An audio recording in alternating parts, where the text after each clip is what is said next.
on your own terms. I'm Patty Talbot, and this is the place where we learn together what it takes to change the world on our own terms and in our own special ways.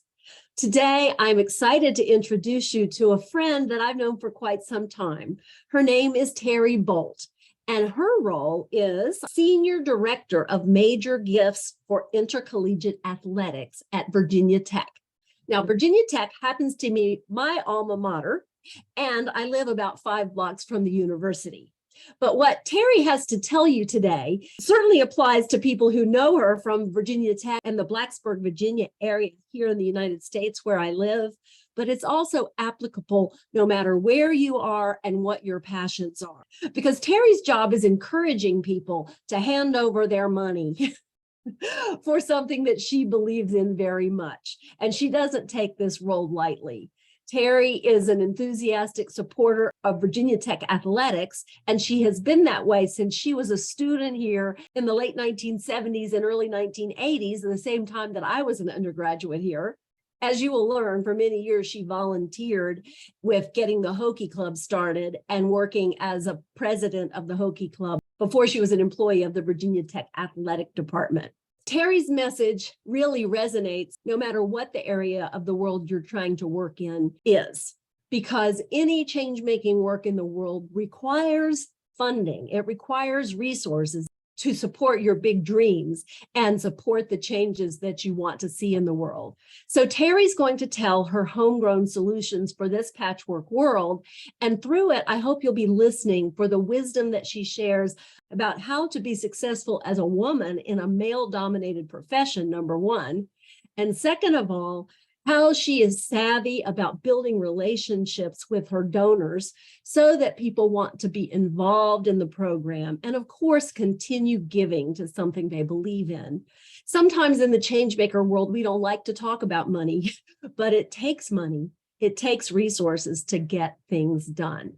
So I hope you'll listen now to Terry's story and her wisdom of how she's creating homegrown solutions to make change and to make a difference in things that she cares about, including things related to athletics, but also healthcare and also any need that she sees within her community. Thank you, Terry, for being here. This is Terry Bolt.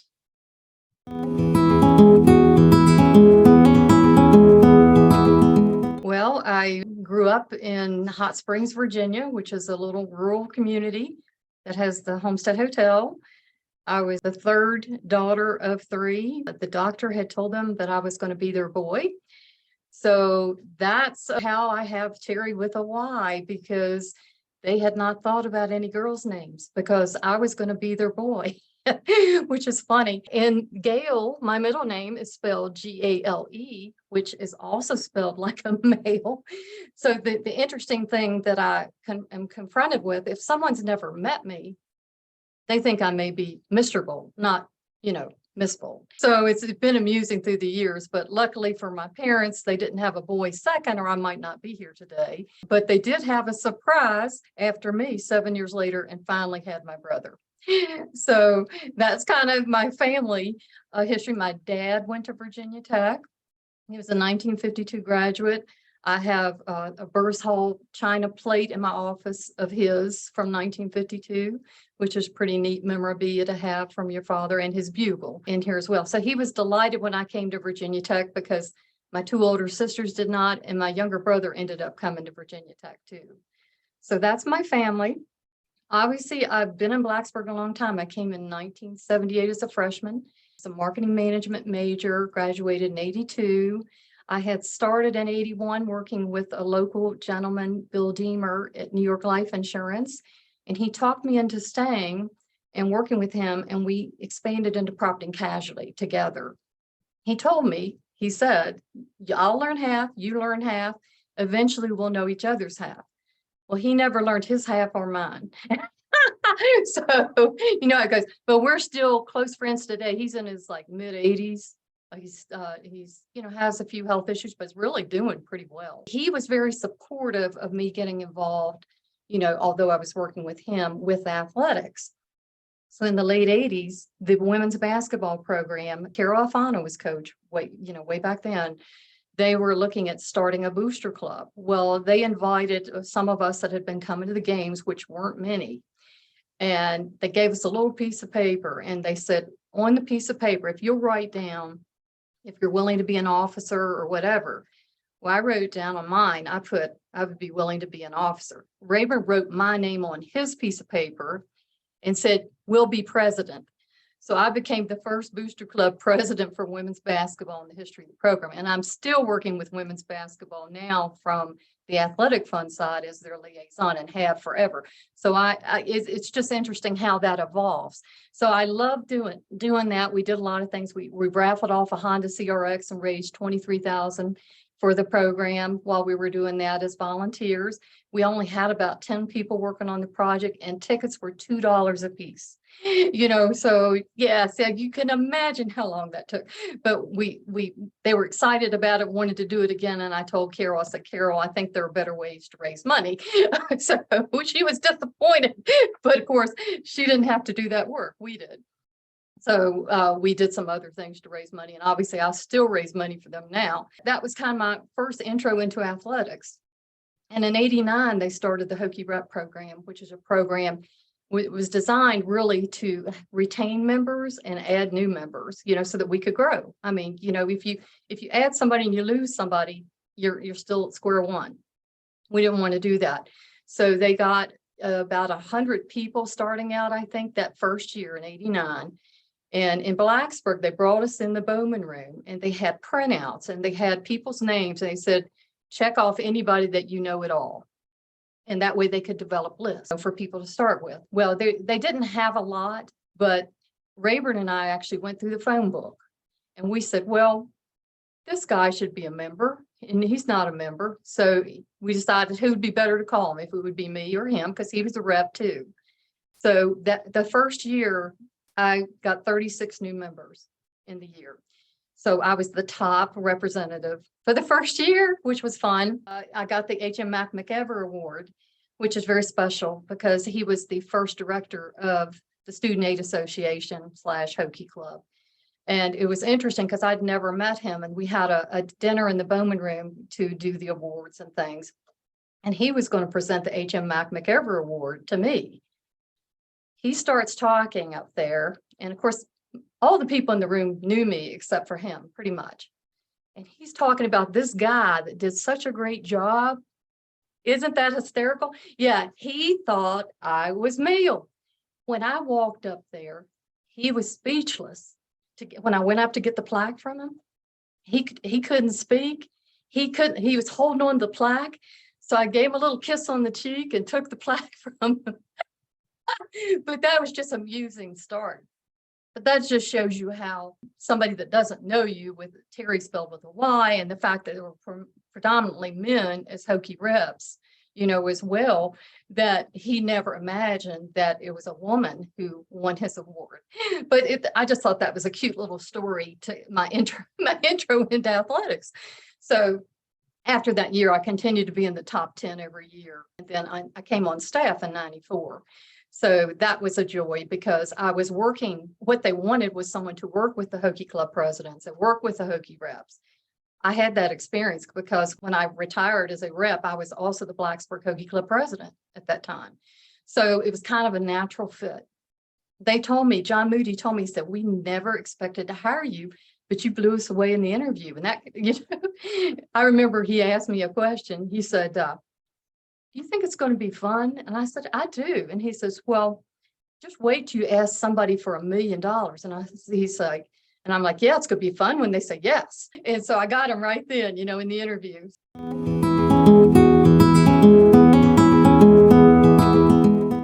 Big John was a big mentor of mine. And so I'm trying to mentor others that want to be in this field. There's a young lady at our front desk right now that found me on LinkedIn. Terry Bolt 2 was my LinkedIn account and didn't even know me, but he linked me and said, do you mind telling me more about what you do and all that? So she came in and met with me. And so she's been interning with us for 2 years. I said, you have the personality it would take to do something like this if you want to do that. But she's a sweetheart. But it's just funny how LinkedIn brought us together when we would probably have never met. And there are people that have been under me that I've mentored that have gone on to work at Ohio State, Penn State, unbelievable programs. One now is at Alabama. So I've tried to help them to learn how to handle donors in different situations. And of course, all those are men. What turned out interesting is Scarlett and I were hired at the same time. So there were two women at first when I first started. She had been an intern in the Hockey Club office. So she had applied and I had applied, and obviously others. And so they hired us both. Well, after we'd been here 2 years, David Everett, who's still my supervisor, went across campus to the Pamplin. He was the director of development over there for several years. So we both applied for his position because obviously that was an upgrade. Well, I don't think they wanted to choose between the two of us. So what did they do? They hired somebody else. He didn't have any fundraising experience at all. Very disappointing, very disappointing. Well, Scarlett said to heck with this, and she went to Ohio State, which is fine. I said, I'm where I want to be. I'm going to work hard. I'm going to do everything I can to help this program. And it's going to be all right because I'll be at my alma mater and that kind of thing. So I trained this new guy who did not know how to fundraise, and he wasn't my supervisor at the time, but I still trained him. I helped him every step of the way. And he told someone across campus, he's like, y'all need to promote Terry. So they did. They promoted me. So it's just funny how you're rewarded along the way, even though probably I should have gotten that job that time. Or Scarlett. Scarlett was fine too. A guy that didn't know fundraising, that just didn't make any sense to me at all. Male dynamic in our world right now, all men except for me. I hold my own. They respect me. They come and they visit with me and ask my advice. It makes you feel appreciated, and I've been promoted like 5 times. And then I had another surprise. And so Cliff Garvin was a former rector of the Board of Visitors. So he had set up an endowment to reward different units on campus with an award. And so I got this beautiful letter from Menace Ridenhour. He had time with his executive vice president, and it was beautiful. But it was the most beautiful letter you've ever seen. And it said I'd been nominated and I was going to get this award. And there was a luncheon and I got a bonus, which was really nice too. And so I went to the luncheon. When I got there, I was really even more impressed, Patty, because of the other people from the university that were in the room. I mean, you would know many of them. And I was like, I can't believe I'm here. I was doing major good fundraising then, but not like I am today. Obviously, I'm a little more seasoned at this point after 28 and a half years. But it's funny because I saw Menace at a game. It was still in the old press box, and we had that stairwell, and it was old. And I thanked him again because I sent him a thank you note, obviously, when I got the letter. And he said, well, you know how you got that, didn't you? And I said, no, I have no idea. He said, well, I selected you. That impressed me even more because he's not somebody I even saw once a month. So for him to kind of know what I was doing and to honor me with that, I mean, that was just so special. And then the Hack and Hokies 2 group in 19 surprised me at that event because it was like 25 years that I've been helping with Hack and Hokies. I started helping John when I first started because John just didn't have the organizational skills and I had them all. So I did a lot of the heavy lifting, and then John retired and it became mine fully. But I had been on the stage introducing the next person that was going to come up, and I'm going to sit down. And Glenn Reynolds called me back up there and he's like, Terry, and he said, we've got something we want to do for you. And I'm like, oh no, because I know Glenn, so he told me that this group was doing a gift for me that I could use for anything I want. It was really special. And we used that money when we went to the Maui Classic in 2019 to help with expenses to take Rayburn too, which was really great. So it was just so cool. I have had the most amazing experience. I work with lots of different people, as you know. I feel I work very well with men and women, and I think that's a bonus. Not that the guys don't work well with women, they do, but I think it's different because of the women like being with a woman too, I think, that touch.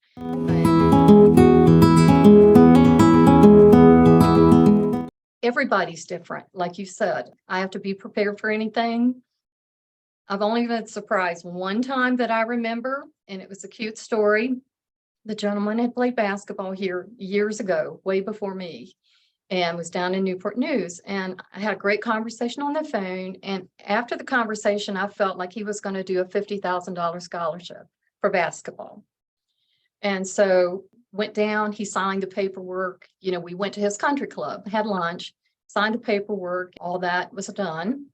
So the next time I was going down to the area, I thought, well, I'll call him again, set up another lunch somewhere where I could pay for lunch. I was about to die because he looked at me after we sat down and ordered and said, "Why did you need to see me again?"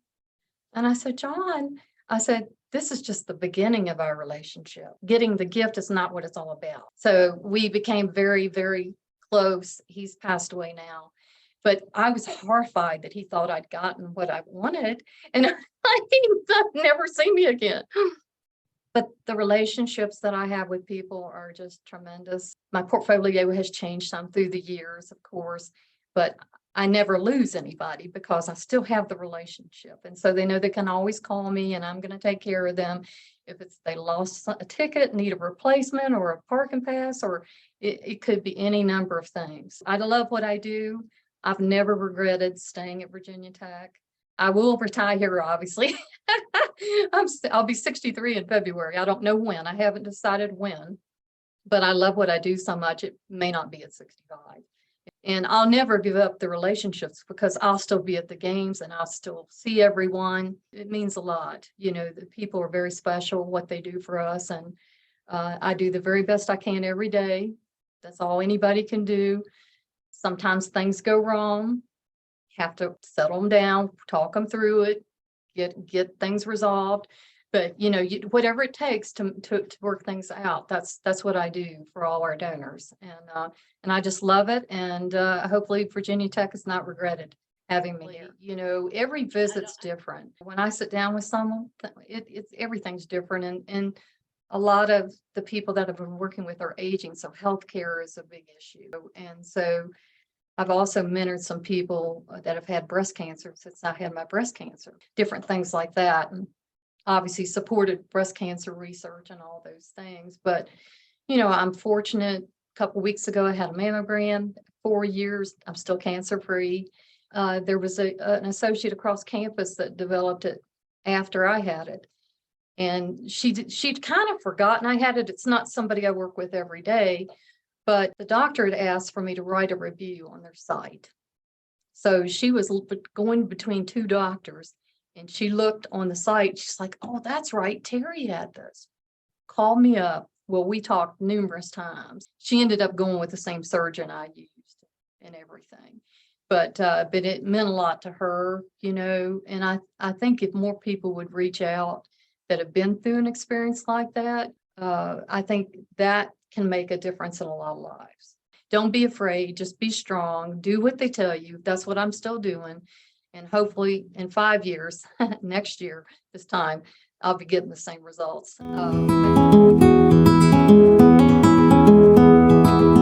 I just try and make a difference every day, no matter what it is. The student athletes are doing adoptive families for Christmas, and they were asking for donations. So I took a check up there for them. And the little girl up there said, "Oh my gosh, this is great." It's $100. But right now, if you go out shopping, you can buy a lot of stuff with the sales they're having. It's crazy. But they're adopting families locally. There's just so many people that need help.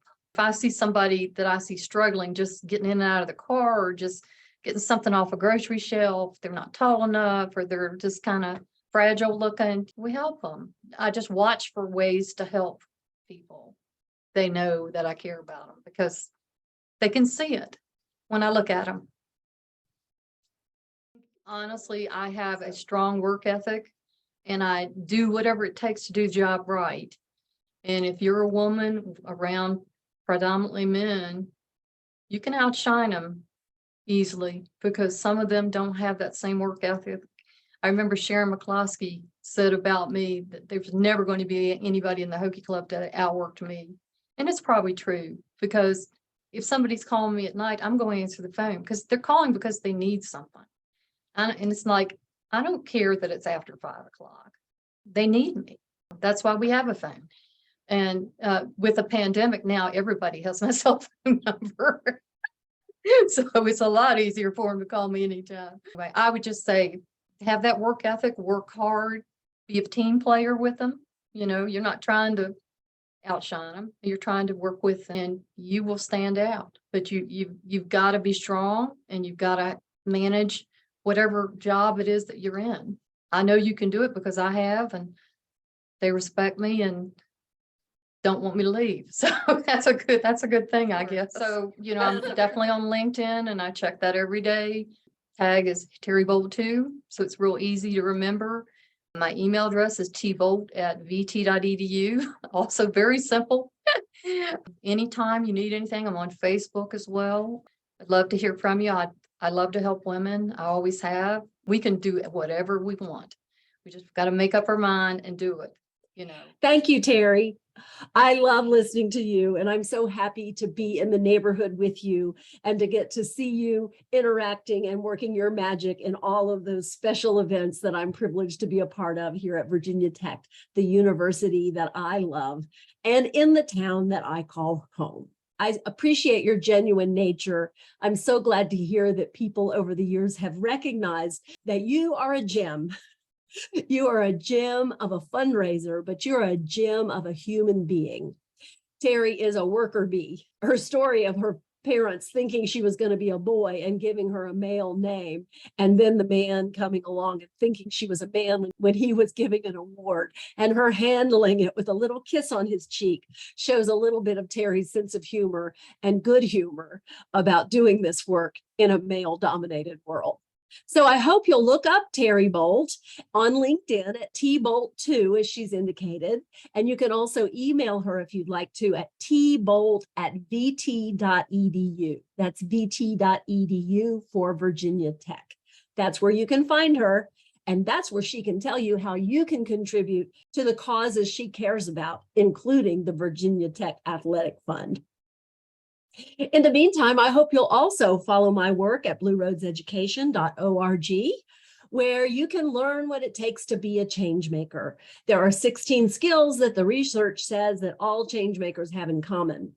And I've put those change maker skills into a framework that makes them easily accessible, easy to understand and remember, because it's hard to develop skills if we cannot remember what they are, right? Take a look at my website at blueroadseducation.org, where you can download my ebook that sums up the framework that I use, along with those skills that you can develop. It also will let you know the other things that you can do to get involved with the work we're doing to celebrate, support, and cultivate change makers just like you. Next week, we'll feature another amazing change maker from somewhere around the world. Maybe it will be you someday. Get in touch if you'd like to be featured on our show with your change-making work. It gives you the opportunity to think about your homegrown self, the solutions that you're working on the world, how the patchwork has influenced you, and how your work has the potential for rippling out and making the world a better place. It also gives you a chance to highlight the causes, the initiatives, the changes that mean something to you that you're working for in the world, because we always give a shout out to the things that matter to you, just in case there's somebody watching who wants to support your change-making efforts. Until next week, may you be grounded in your beingness, guided in your doingness, generous in your connectedness, and inspired in your reflectiveness, so you can change the world on your own terms. I'm Patty Talbot. I'm always learning, and I know you are too.